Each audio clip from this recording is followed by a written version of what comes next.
Hello, everybody. Welcome to the WP Café show. This is episode number 90 with me, Mark Wilkinson, and my co-host, Keith Devon.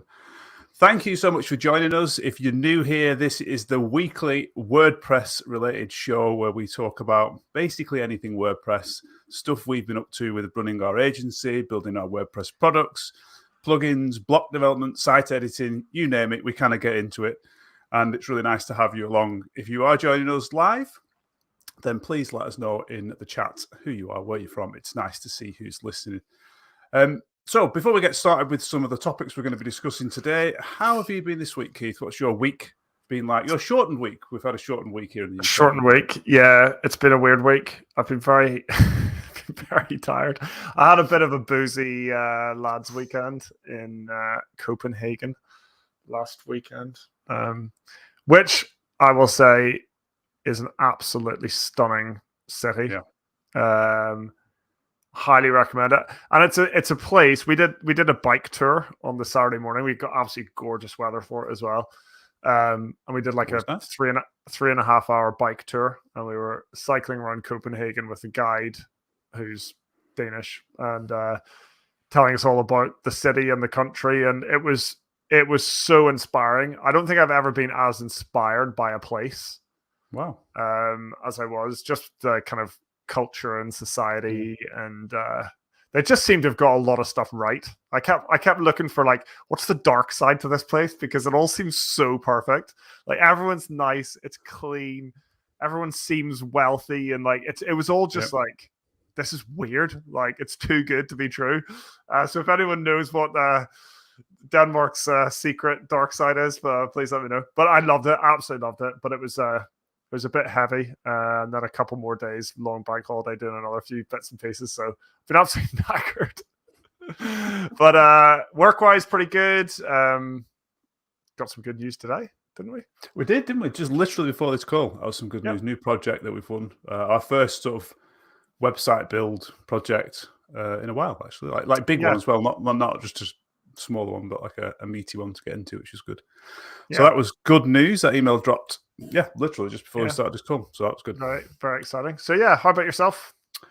It's been a quiet one really for me. I've been doing various different support issues. Kind of leads into the first topic really, which is we've been setting up, I think we mentioned this to people on the previous one, we've been setting up a new company for our JobRelay product to kind of separate it from the rest of the business. Various reasons why we're doing that, one of which is make it much easier to sell it at a later date. Not now, but if we wanted to sell it further down the line, it makes that break much cleaner than being sort of amalgamated with the rest of the business. So we've been doing that over the course of the last few months. Getting a bank account has been an absolute nightmare. With Barclays, who we already have an account with, it seems to be getting another one is, well, beyond ridiculous. Anyway, finally got that sorted out. So that's been done. And we finally got some money going into it for the first time. I think it was this morning, so that was nice. So it's good. So that I spent most of my week sorting that out and swapping Stripe accounts over and setting up banks details with Stripe and all sorts of that sort of really uninspiring stuff, but kind of important. So that was my week, sorting all that out. So hopefully, fingers crossed, we're up and running. Everything's in the right place, and we've got sort of set up. The big change in that, if anyone's interested, which you might not be, it's very dull, is that previously JobRelay was sold under the VATMOS scheme. So if you're not aware, in the EU, VATMOS basically means that we have to charge the VAT rate in the country where the person is buying this product from, not where we are selling it from. But that only applies to a digitally delivered product. So that's what we did, because JobRelay kind of is, but it kind of isn't a digitally delivered product because it requires us to integrate. So the customer who's buying it cannot just download it like you download a plugin, install it in WordPress, fill in a few things, and off they go. It doesn't work like that. It requires human intervention. So with the new business, we have made it quite clear that that's the case, and we've moved it away from VATMOS because it is a bit more of an administrative pain. So that was the biggest change that we made to that when we did the product. So that was my week. untangling all that mess and sorting it all out. So hopefully we're in a good place now to move forward. Yeah, you did a good job with that. Exciting. Appreciate it. Yes. Yeah. So that was topic one, new company. JobRelay Limited, highly boring if anyone's interested in what it's called, obviously. Yeah. But that's all set up and running. It does. I mean, it'd be interesting to hear if other companies have done that kind of thing for similar reasons or different reasons. Because we also have obviously RecPress these days as well. Yep. And we're like, when's the right time to set RecPress Limited up? Is it now? It might be. Nice. It might be soon. But there are. What are the downsides? There are downsides. There's like accounting downsides. There's extra costs around all that. Extra costs, essentially, isn't it? But I think JobRelay is at the stage where those extra costs are worth it. I don't think RecPress is there yet, which is why one of the main reasons I probably wouldn't want to do that at this particular point in time. Yeah. But the good news about it is like we've done it, so we know what to do. We know the implications of the different systems that we use and what we have to change. So hopefully if we do it again, we'd have a much clearer path as to where we are and where we want to get to, and then what the things we need to do to get there. So that should hopefully be a lot clearer, but maybe in the future, maybe not too distant future, who knows? Yeah, possibly. Go out and buy RecPress and help it along. Very good. Shall we jump into today's main topic? We can do. Yeah, this is. Well, we've named it on the notes. We've named it. I think the thumbnails is like high and low budget projects, or versus low budget projects. But the sort of notes that I've got in front of me here is tension between high and low budget work. And can we, as an agency, do both, or should we not be doing both? Should we be turning away work for one of these things, and should we be only doing one of the other ones? Or is it that one of these options, high budgets or low budgets, is the way forward because it has the most benefits? So I don't know how you want to start this conversation. It's kind of your topic, so I'll start that in a second. Just before I do, just wanted to say a quick hello to some live viewers. So Mark has said hello. Cameron listening in from Australia. Paul Halfpenny saying congratulations. I think that might have been on the project that we just won. And Steve Perry, he says, made it for the live one for the first time in ages. So nice to have you along, everybody. If you're listening or watching along, watching along on YouTube Live, please do say hello. And also chip in with any questions or comments along the way. We do like to interact as the show goes along. So, where to start with this? I mean, this is kind of like an age-old question, I think, for any agency or actually pretty much any business, I would say, is to like where you sit in the market between kind of like the cheap end of the market and the kind of top end, the enterprise end or whatever. So, in our space, there are freelancers or hobbyists or whatever who'll build you a WordPress website for 200 quid, or there are enterprise agencies who will build you a WordPress website for 400 grand. Yeah. So there's a large spectrum there, and as any kind of like WordPress business, you need to find kind of roughly where you sit in that space. I think obviously the higher you go, it's like a pyramid, isn't it? The higher you go, the less players there are. So I don't know how many WordPress VIP agencies there are. Not that you have to be VIP to be good, but there's probably more than a handful, 20 VIP agencies. I don't know, it could even be more, could be less, in the world. But if you go down to the who'll build you a website for 200 quid, there's potentially thousands or potentially millions of people that would do that for you.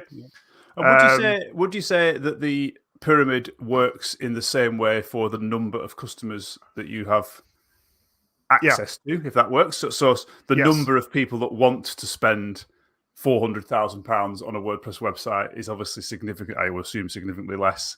Therefore, your audience, your market audience, is going to be smaller as well. Yeah, I think absolutely. And I don't know exactly what kind of curve shape that would end up looking like on a graph, but it almost like just using economics and like just market theory or whatever, it almost has to, they have to do that because you can't sustain 10,000 agencies at the very top because there aren't enough big businesses.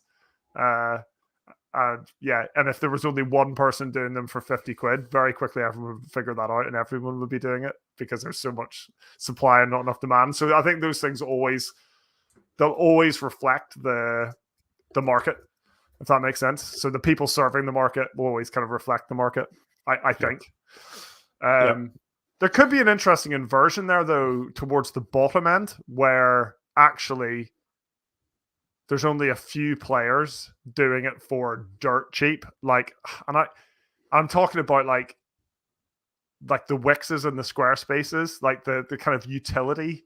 So you don't need to hire a developer at all. You just pay us £5 a month. So yeah, they're slightly different, aren't they? It's slightly different. They do it yourself, not get someone else to do it for you. So therefore, but it's on the same thing. It's not quite the same. I think there's always going to be complexities, but like they're still a player. For someone wanting a website for cheap, it's still a decision. Like they're in the same market. They're competitors with each other. Anyway, we have been experiencing this question and this tension recently because we have typically, as Highrise Digital, I'd say gone for like the middle kind of market range. So we're not the super expensive like enterprise stuff, and we try to stay away from the really, really cheap stuff. I think it's difficult for people to understand because actually I think how can I explain it? So we're not the 250 quid for a website. We're nowhere near that at all. But I think if you've done that, the next step from that is probably something along the lines of using, getting, I don't know how to describe it. So maybe starting to use like Elementor or something like that to build your website or a page builder, or maybe not doing that yourself. Maybe you're getting an agency or a freelancer to do that. So I'm making these numbers up, but maybe, that's $3,500, $4,000, maybe for a site. Someone looks after it for you as well. But the flexibility of the site isn't quite, as easy to do. It does what it does, and that's kind of it. And then I think we sit after that. So you've done it yourself. You've maybe gone to the next step that you've tried to do that with some help. And then I think we're at the step after that, whereas you need someone to do something perhaps more bespoke for you and so on. But we're definitely not where I would say the next step is, which is like your big higher end websites. So hard to put into context what those steps are, but that's where I think we traditionally sat. We used to have a tagline that I'm not sure was very good, like post startup, pre-enterprise. Yes. So you've kind of like, you're not a hobbyist, so you're not getting a website for 50 quid. You're not a very small business where you might want a website for 500 quid. You're past that. You've probably had a few websites in the past and you've gradually kind of outgrow them. And then we're that kind of next serious step up on that ladder. There's no hard like rungs to that ladder. You can't box anything like really, really cleanly. I guess budget is a way that you would box it, like just the price ranges. So Sam has an interesting question. Question there. What do you think the most common bracket is for WordPress site design and build? And he said 10K to 20K, and that's 50K, pounds. sorry, 10K to 50K. Sorry, 10K to 50K. I have no idea. I bet that information is out there. Like there used to be annual surveys like for WordPress professionals. And I'd say that's high. Out there. I'd say that's high. I'd say that's very high. I would think most people expect to pay less than that for a WordPress site build. Yeah, I agree. And I think part of that is because WordPress is free. So there's an expectation that it won't be as much money sometimes. Yeah. Well, you can do a lot for a lot of course. less. It's just whenever you're solving the more specific challenges, maybe we can come into maybe what some of those are. But let's have a look at this in terms of what are the benefits and opposite of benefits. Negatives. So what's the benefits of working with high budget projects and what's the benefits of working on low budget projects? So let's take higher budget projects first. Why would we want to move towards those? I find them more interesting, generally. Definitely. I like the fact that I have room to do a good job, to practice our craft, to do things the right way, and to be proud of the end result. So that's one of the reasons why I just think there's more interesting kind of technical challenges for me, like potentially more interesting front end challenges for you, more interesting back end challenges. So yeah, that's a really big one for me. Yeah, I think that pushing the boundaries, learning new stuff, being on the edge of what you can achieve, I think is nice as a developer. It's nice, I guess, as any job, isn't it? If you're a sports person, you're pushing the boundaries of your skills and stuff like that. Yeah. I think that's nice to be there, isn't it? And I think sometimes doing the lower budget stuff is stuff that you perhaps just know off by heart. That's the perception, isn't it? And therefore you're not really pushing yourself. That's the sort of the difference between those two. You mentioned something a whole interesting, proud of what you've done. Yeah. It kind of implies that you can't be proud of something for a low budget, but is that true? It's not true, I don't think, no. Because I think it's harder. Because you did that work for your friend, didn't you, with the drone company? Yeah. So, and I still think you were, I don't know whether you'd say you were proud of it, but you thought the product that they got for the budget that they paid was half decent. I looked at it and thought the same. Yes. I think, but I wouldn't say, oh, that's an interesting one. I'm not proud of it in the same way. Okay. Because I didn't really feel like I didn't feel like I was doing stuff that the average person couldn't do. But he couldn't do it because he needed your help. Yeah. So surely that's... Yeah. I feel like provided a good service. When you've honed a skill, like for me, it's CSS. That's my thing. When you've kind of honed a skill like that, you want to kind of flex those muscles. You want to show off what you can do, and just like downloading a theme and arranging a few pages and changing the colors doesn't do it for me. Like, the result's fine. It's like, right, say you're a footballer. Would you rather score an open goal or a 30-yard screamer? Like, it's the result's the same. It's a goal, but like you want to score the screamer, don't you? But I don't know. I suppose so. That's I think you did. You look back on that as a moment where you're like, yeah, that was a big. Anyway, but isn't just go back to that analogy? Isn't it like what the goal means and gives you as a team, not necessarily how you score the goal? So if you score a sitter to win the Champions League, surely that's better than if you score a screamer to stop you getting relegated. I don't. Is this still? Can we still tie this into business? I'm not sure.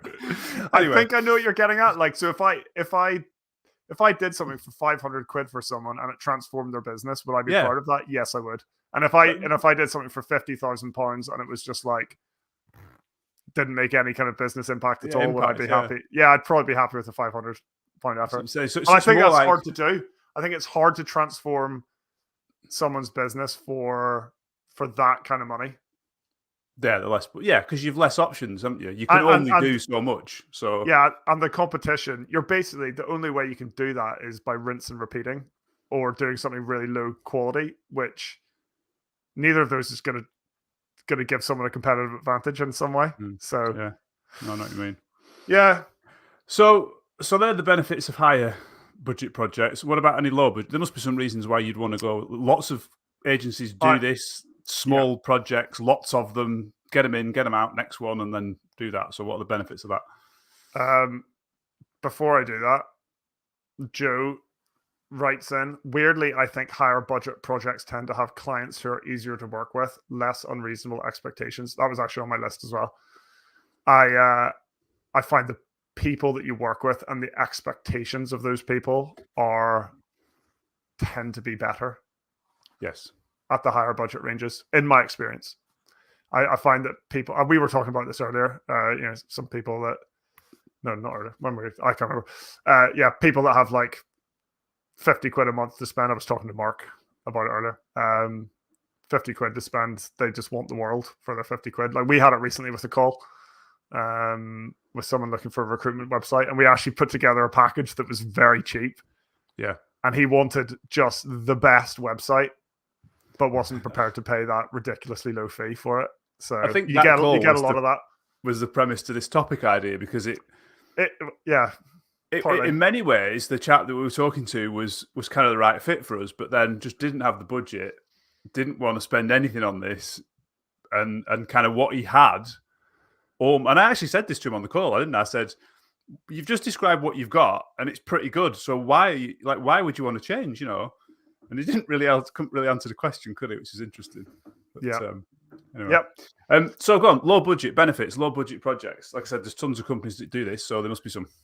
I don't think there's that many. I really don't. There's more of those types of clients available. Yeah. So potentially easier to get work, but I'd almost argue that it's also potentially more difficult because you've got more competition. So I don't know. Maybe finding the niche is easier.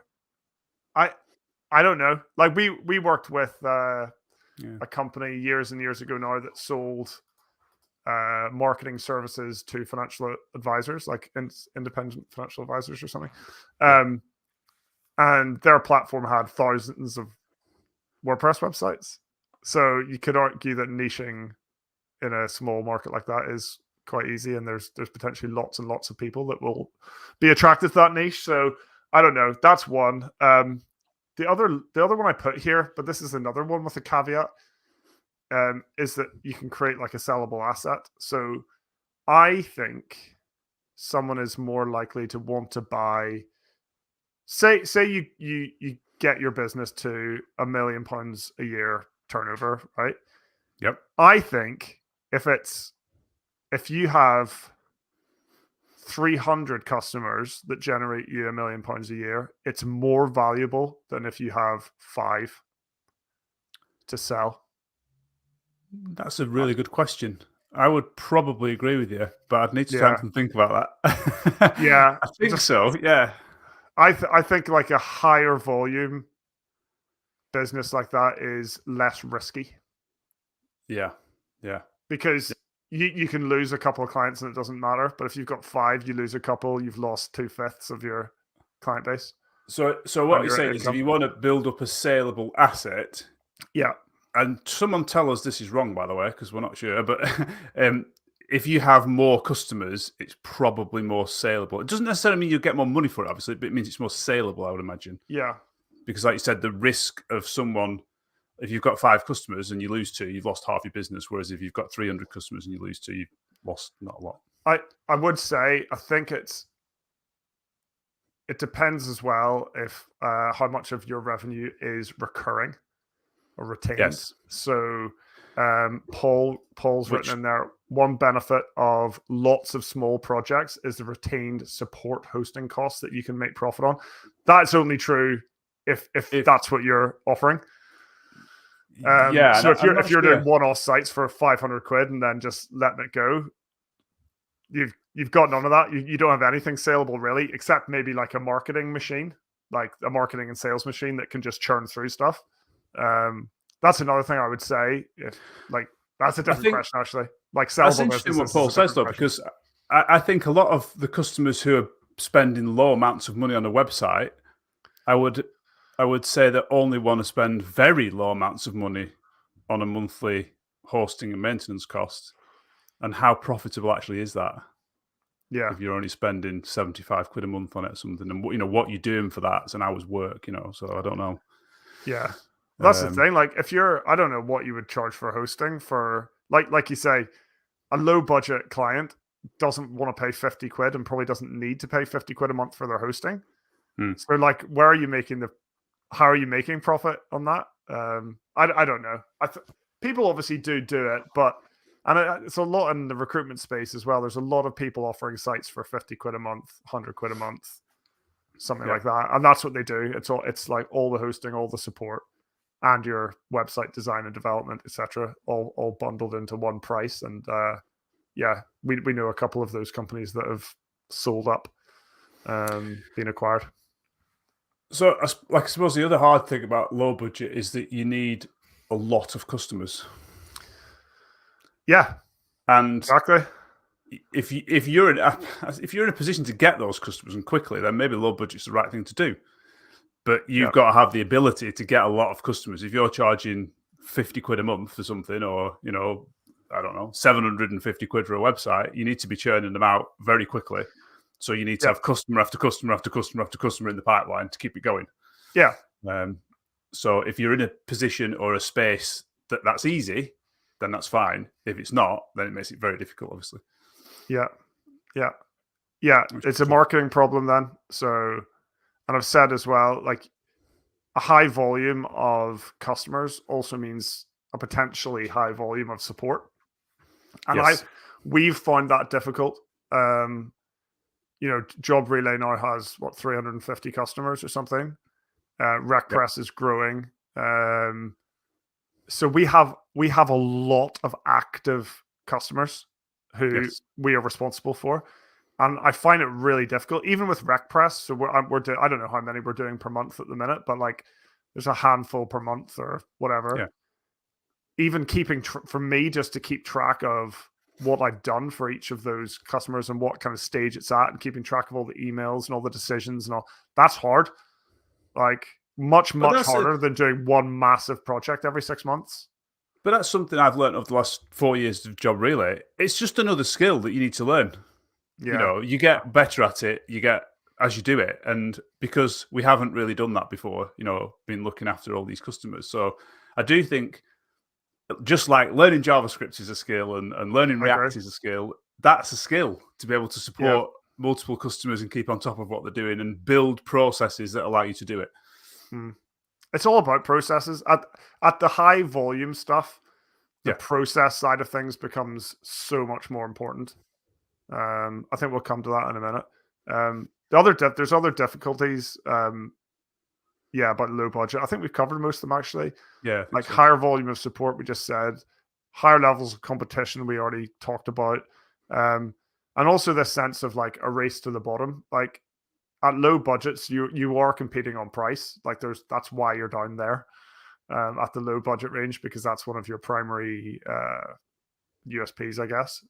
But if price is a USP, then the only way to get better is to get cheaper. And all your competitors are also trying to get cheaper. So margins are going down and down, and your efficiencies have to go up and up and up. And it's the classic race to the bottom. So far, I haven't convinced myself that low budget work is the way to go at all. It's not stacking up. It's not stacking up well. But there are difficulties with high budget work too. Absolutely. Technical challenges is obviously one of the ones that comes straight to my mind when people are paying high prices for projects. Rightly so, they should want you to be pushing the boundaries of what's possible and do things for them that are not easy, essentially. So, because that's why they're hiring you. So, APIs, integrating with those sorts of things that you've never worked with before. Multilingual is a classic one, which is also, we could rebrand as a nightmare. Brand stuff, design stuff, workflows, all that sort of stuff. So that's like the hard stuff. That's security, hard technically to do. SEO, higher accessibility requirements, like all that stuff that's just elevated. Just like the expectations are all elevated, so the technical challenge of each thing is elevated. And also that those sites tend to be much more important to the business. It doesn't really matter if your local fish and chip shop's website goes down because nobody goes on it. It does matter, if your multinational recruitment agency with, 5 websites and whatever, goes down. So it never goes down if we built it, though, so it's fine. No, rarely. So it's not all rainbows and sunshine at the top either. It has its own challenges. I guess it's just which of the challenges and which of the benefits are kind of more suited to the team. To the team, what we're doing, I still feel like we are in the middle somewhere. Like we can't do enterprise stuff. Like technically, we don't have the skills. Numerically, we don't have the ability. So the biggest thing for me with really high end stuff is that technically, we probably don't have the skills. We could probably gather those skills, but we don't have them right now But the biggest thing is asking someone to part ways with a significant amount of money for just 2 people working on a project. Yes. And I just don't think that people want to do that. They want an agency with a team behind them that, if Bob's off, then Jane can take over. And that just doesn't happen with us. And we're always open and honest with clients. So there's the 2 of us. So if we're both on holiday at the same time, we will do our level best for you, but we're not here. So, that's a problem. And people just don't tend to want that for those really high-end stuff. Right, so perhaps. Yeah. Before we get on to, I've just my last kind of section of this is like what it takes to be successful at each of the extremes. Like arguably we aren't successful at either of the extremes, so this is just kind of guesswork. But we'll come to that. Before we do, a few more comments from our viewers. So I'm just going to bring some of them up. Elliot says some clients just don't have a budget. And I think this is where the market is created, but you get what you pay for. In the most part, the client experience isn't the greatest. I mostly agree with that. There's lots of people that just don't have money to spend on websites. And that's fine because, do you know what? If a website was going to transform their business and make them loads more money per year, they would find the money, but it's not that important to them, so they don't. Like, that's kind of how it works. Yeah. Interesting you say you get what you pay for. I largely agree, but I think there's like a lot of variation there. I think you can pay a lot of money for something absolutely awful, and I think you can probably find some gems out there, like just the right fit for you. That'll mean they do a really good job. They do a really good job. We've covered that one. What does Peter have to say? He says it's very, very difficult to get statistics and numbers around WordPress. Surveys are flawed and analytics are unavailable. We just have indicators and anecdotal data. I think that's around like the kind of budget ranges. Yeah, what's the budget ranges for WordPress? We asked like that, average budget. Sam suggested. Yeah. Sam also says that age-old saying, once you've built one accordion, you've built them all. Project diversity is important to keep you as a developer engaged. Yeah, I kind of agree with that. It's interesting though, because we could do much better as a business. And I think we were starting to try to do this before the block editor came along, of creating like a kind of reusable system. So we weren't building like templated websites, but we were getting better at saying, hang on, we've done this before. Let's kind of package that up as a plugin or as a collection of code, like a code snippets or whatever, that we can just drop in next time we need a case study post type with a case study kind of accordion or slider or something. We'll just drop it in and then restyle it. So we were getting better at that kind of thing. I think the whole Gutenberg project has kind of derailed us a little bit there, but potentially we can get back to it. But that's a good comment. Yeah, for sure. Elliot also says lower budget generally means the third-party solutions plugins are used, which isn't always the best for the client. Higher budgets ensure better quality without reliance. Yeah, we say that to our clients. We say, like, we're not going to rebuild Yoast for you. That's already done and it's good. We're not going to rebuild Gravity Forms for you. It's done and it's good. But we won't rely heavily on third-party stuff for everything. For like a tiny bit of functionality, if we have to write some code, we will, so that we're not relying on like 60 different plugin vendors who are all hobbyists. That's interesting, that though, because I see and read that as the the JobRelay side of things. JobRelay is a third-party solution, and that kind of says that they're not always best for the client. So you're probably right. You're right, but for that budget, they are. That's the key, isn't it? I think. Yeah. Well, yeah, that's the balance. Yeah, you either get kind of bloat and conflicts or whatever for cheap, or you get something highly efficient for more expensive. Yeah. But we've got to be careful. Like, not everything is bloat, and that like. No. People don't write their own forms plugin, because there are very good ones out there that do a really good job. But they are bloated. But they are bloated. Like Gravity Forms does way more than any of our clients ever need. Yeah, I'd agree with that. But as long as they're written in the right way, so that bloat doesn't actually get loaded when you don't need it, then it shouldn't be an issue. But I take the point. I just think there's a slight counter argument. But yeah, probably. Yeah. No, I agree. Courtney, thanks. Courtney says we found that a lower budget potentially means the project is more personal and means more to the client. Therefore, the requirements and expectations are higher. Completely agree. Lots of I think like in terms of like there's a lot of ego tied up in like really small businesses, especially like solopreneur, so like solo founder businesses. Like this is kind of their identity. Whereas if you're working with a big company, it's just someone in a marketing department, and they don't. Yeah, that's true. They don't care as much. Let's just let's be honest. Now, don't think that's necessarily a bad thing. Also, it's their personal finance that's often going into this, so they're taking money directly out of their own pockets and giving it to you. Whereas, again, if there's a marketing budget, a marketing manager just needs to assign where that budget goes. It doesn't make any difference as to what they go home with at the end of the day or the end of the year. So I think that makes a big difference. Lots of comments. I'm just going to try to get through them because I appreciate them coming in.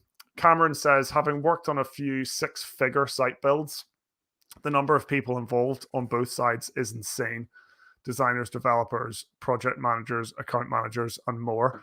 If high ticket is what you're aiming for, you need to scale. And that adds so much complexity, not just to the project, but to running a business. Completely agree with that. I think we tried to do that, Mark, didn't we? Like we kind of were feeling that pressure to scale and to add more to the team.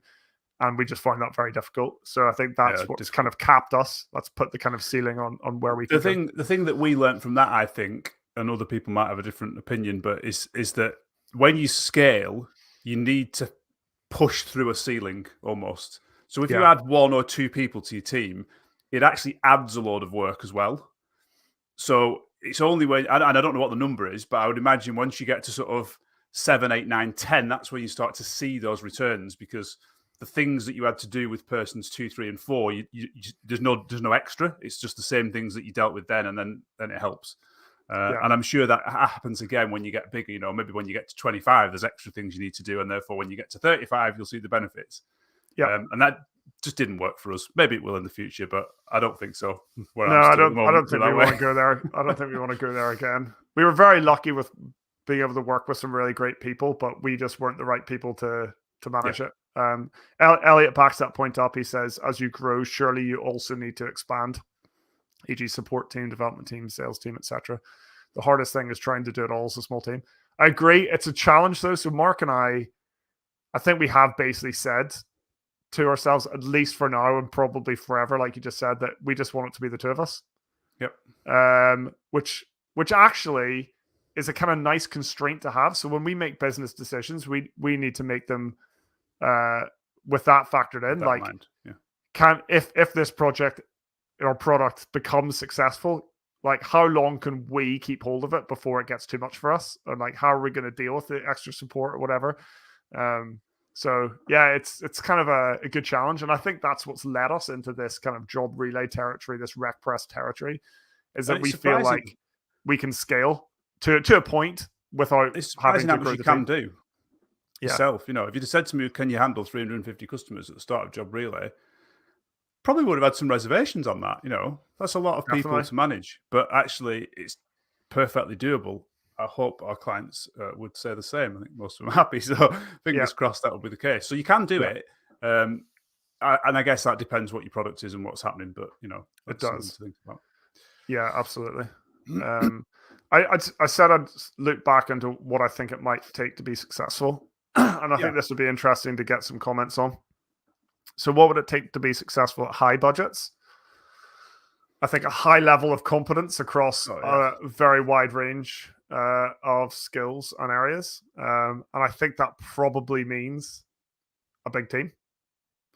To at least touch on, you know, you need some kind of marketing person, a salesperson. You might need an SEO person. You might need a good back-end developer, good front-end developer, a good designer. So, you know, you need, I don't know, I'd say you need at least kind of 8 people in a team to get to those higher levels, probably more. So I'd say, I think you need to be really good at project scoping. In fact, this probably comes into both, but I think with the high budget stuff, your profits, your margins are eroded by not getting the scoping stage right. Like if you say, this is what we're going to deliver pretty much exactly for this kind of price, you can maintain your profit margins. You said there that you need to do that for both, and I agree. But I think the difference is that at the lower budgets, you are going to do X, and Yes. the customer knows you are going to do X because they're only paying a low budget for it. Whereas at the higher prices, the scope is much wider. The customer knows that, you know that, but so how do you define the wide scope so that the customer is getting what they want and feeling like it's the wrong word because they are getting that, but they're getting this bespoke thing. But there is boundaries to that bespoke thing. We can't just keep expanding the scope, and writing that down and communicating that is, I think, one of the trickiest parts of high budget work. Absolutely. Getting that right is difficult. Yeah, absolutely. And I'd say it's like a much higher touch sales process. So you need a lot more time to go through the kind of sales side of things. And to be good at that is pretty important. Because you don't have many opportunities. You're not getting loads and loads and loads of leads like constantly. So you have to make the ones count that come in. Yeah, because at high budgets, you're talking, I mean, for us, we're talking about 3 or 4 a year. Yeah. Of those projects, realistically. If your budget's slightly higher, obviously you might be doing less of those, or around about that figure, depending on the size of your team. So, like you said, you need to make the most of it. What about low budgets? Successful low budgets, scale. Yeah, you have to scale and quick, really quick. Yeah, I'm sorry, that means scale your customer base, not your team. Correct. Yeah. So you've got to get those customers through the door quickly, which then leads to the next one, which means you need to be really efficient.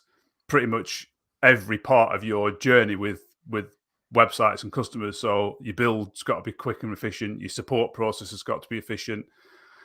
Your sales process has got to be efficient, and the marketing that you do, everything's got to run at rapid pace to grab those customers. But that, I suppose you could argue all of those things could apply to that. If you do those things for the high budget as well, they're not going to harm you. So, I was, whenever I was making this list, I did think that. I thought like all the things you have to do right for both of them actually kind of benefit the other side. Like if you're good at scoping, you don't have to do it on a one-to-one basis for low budget work necessarily, but you still need to do it for your product or service. You still need to like clearly define it, and all the efficiencies that you gain at the lower budget like end of things would help you at the top end as well. So yeah, definitely. Just run a good business, basically. Pick your market and run a good business. Peter says, many of us don't want to grow beyond 1 or 2 person companies that we are. Others can find that approach bizarre. But that's what's great about what we do. I agree. Completely. I know Peter's one that advocates about, there's more than one way to do things, and it doesn't mean to say you're wrong if you're doing it that way rather than this way. So this is another suggestion towards that, and I'd agree. If you don't want to be a big team, you don't have to be. You can do it your way. It's absolutely fine. Yeah. You don't need to feel the pressure from the industry, to grow in that way. We found out that we were much happier as a 2-person team. I didn't like being a solo. Well, it was okay, but since we joined up, like it's been so much better. But growing any further, not really that interested. So horses for courses. Yeah. Yep. Very good. That is high and low budget projects. All you need to do is decide now. Or do both. Yeah. Or do both. Well, that's it. That was the ultimate question. I don't know. Can we do both? Well, we are in a way, but I don't know. We are in a way. It feels a bit messy though, doesn't it? But maybe different brands, different brands for each kind of range. I don't know. Or just have like a ladder of products and services that kind of go up and up. I don't know. Possibly. So a couple of other things that we've got on the agenda. I'm just going to go through the one I've just added first. And this was a tweet and I think a YouTube video from Rich Tabor. I think that's how you pronounce his name. Apologies if I got it wrong. I think it is. Which basically said, ask him anything about WordPress, which I thought was a really good opportunity. I know you asked a question, didn't you? I did. Keith.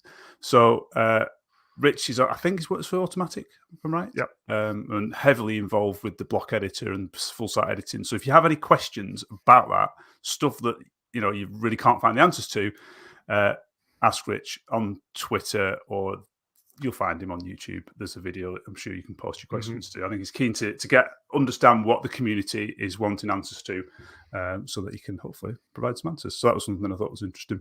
Yeah, very good. And then you've put down, Keith, a link to one of the latest developer blogs. Do you want to just talk about that a little bit? Yeah, it's on the WordPress.org developer blog, and it's called Setting Up a Multi-Block Plugin Using Inner Blocks and Post Meta.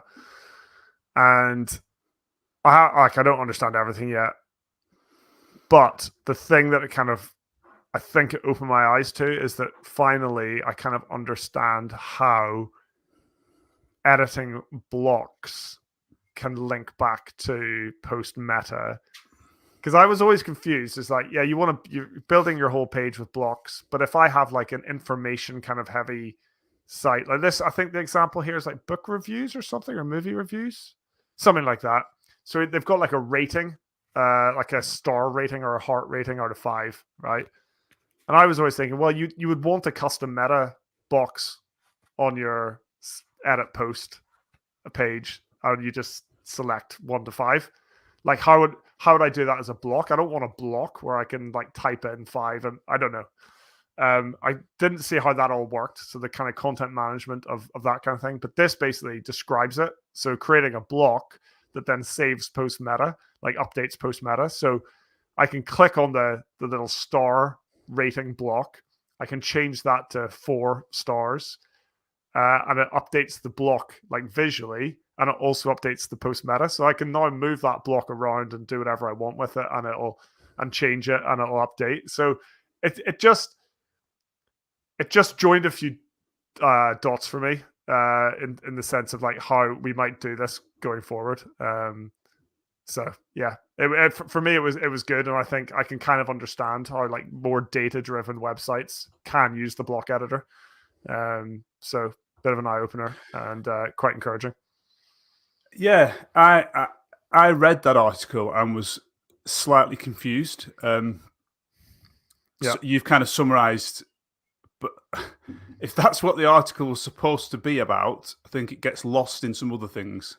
I don't think it is what it's supposed to be about. I think it's supposed to be about how you create a single block that has blocks within it using the create block scaffolding.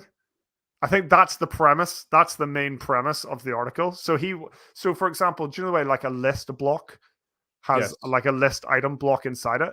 Well, I think using the create block scaffolding, that was difficult to do, but he's basically showing how that can be done using inner blocks and stuff like that. But alongside that, in his example, he showed me this other thing, which I didn't really understand. Yeah, I think the main point of the article isn't what I took from it, isn't the main thing I took from it. But I think the whole thing's interesting. So thanks to Nate for that. I read it, and it creates a review card block and a rating block. The rating block is the thing you're talking about. So we've got this block called rating that we drop on a page. We can then choose whether it's rated 5, 4, 3, 2, 1, and that saves that data as metadata as well as visually showing us in the block. Yep. So presumably what that's doing essentially is it's replacing the traditional meta box as the interface for changing the value of metadata to using a block to do that. Yes. So that's good, I think. Yeah. I struggle to understand how that was actually done, though, but that's probably just my ridiculously bad knowledge of how to do technically, I didn't understand it at all. I was just like looking at like the overview of like, oh, that is possible, and that's kind of how it works. So I can see going forward how when we're building custom post types with custom data structures, we could use blocks. Like for example, jobs. Like if we're building some kind of jobs platform, there's a salary block there that, and now I could just edit the block rather than like pulling in post meta that's edited somewhere else. So yeah. So what if the customer, your client, deletes your block? They then can't edit the salary unless they put the block back on the page. They have to know that they've put the block back on the page. Or can you make it so they can't delete the block, but they can move it? Maybe that's a good thing then. But then you'd have to put the block on the page. But not even move it. Like they don't even need to necessarily be able to you can pretty much lock everything down, can't you, in the block editor? So you could create patterns and templates that aren't movable, but visually it still makes sense because what they see, like they know where the stars are on the website, so when they go into the editor, they can find it right there. They don't need to search around for it. There's probably areas where it doesn't make as much sense, but I just thought, it was a bit of an eye opener for me, and a bit of like one of those things that I've always been kind of critical of with like the whole Gutenberg project, but things seem to be coming together. So saying he creates this review card block, I didn't quite understand that. What that's doing? Like, why wouldn't you just create blocks on like you do with the query loop and then put the rate card into the query loop? I didn't quite understand what that was doing, but I think that would be better as 2 articles. I think that'd be better as possibly. Here's how to create blocks within the blocks inside them, like your list block, like you've just said, and actually. Like the golden stuff that you took from it, that's a separate article for me. Here's how to create a block. And it might be a separate article. Save and edit. But I agree that there's maybe too much going on in that article. Because it's just a massive article. It took me a long time to read it, and I just think it'd be better extracting that out because it's 2 separate concepts unless I've misunderstood it. Yeah, I think you're right. I think you're good right. content if you're interested in that stuff, definitely. Yeah. But I didn't understand how it saved the metadata, but it was all JavaScript, so I just didn't understand it. Yeah. Anyway, there we go. Anyway, that was good. Anything else? Let's wrap it up. Yeah. Cool. We've gone even longer. We're getting longer and longer every episode now. Yeah, we've got 51 minutes. Anyway, thank you very much to everyone for joining us. It was a pleasure to have you along and getting involved with the comments and getting involved with the chat. If you have enjoyed this video, I would be amazed. Wonderful if you could give us a like. And if you haven't subscribed to the channel, you should definitely do so because you'll get notifications of the next one that we have. Now, we do say we're every week, and we do try our best to be every week on a Friday afternoon, but we are people and other things crop up, so sometimes we do have to cancel them, obviously. So all being well, let me just quickly duck into the calendar. It should be on next week. There's nothing in the calendar that says we're off. I think we're good. Doing something else. So we should be on next week and then going forward. So 1:30 on a Friday is the place and the time that you need to be on. Anyway, thank you for joining us. We will see you next week and have a good weekend. Bye-bye. Bye-bye.